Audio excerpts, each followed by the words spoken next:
Doctor Venkatesh wet YouTube ఛానల్కు స్వాగతం.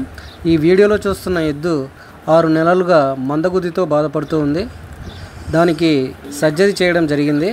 సర్జరీకి ముందుగా ఏ విధంగా బాధపడుతుంది, సర్జరీ చేసిన తర్వాత ఏ విధంగా పరిగెడుతుంది అనేది వీడియోలో గమనించండి. ఎవరైనా ఈ ఛానల్ను సబ్స్క్రైబ్ చేయని వాళ్ళు ఉంటే సబ్స్క్రైబ్ చేయవలసిందిగా కోరుకుంటున్నాను.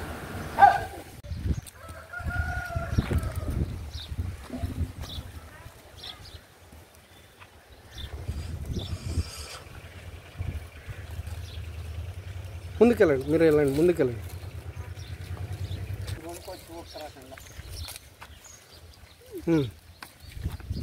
కొంచెం ముందు, మళ్ళీ ఇటు తిప్పు, ఇంకా మళ్ళీ ఇటు తిప్పు.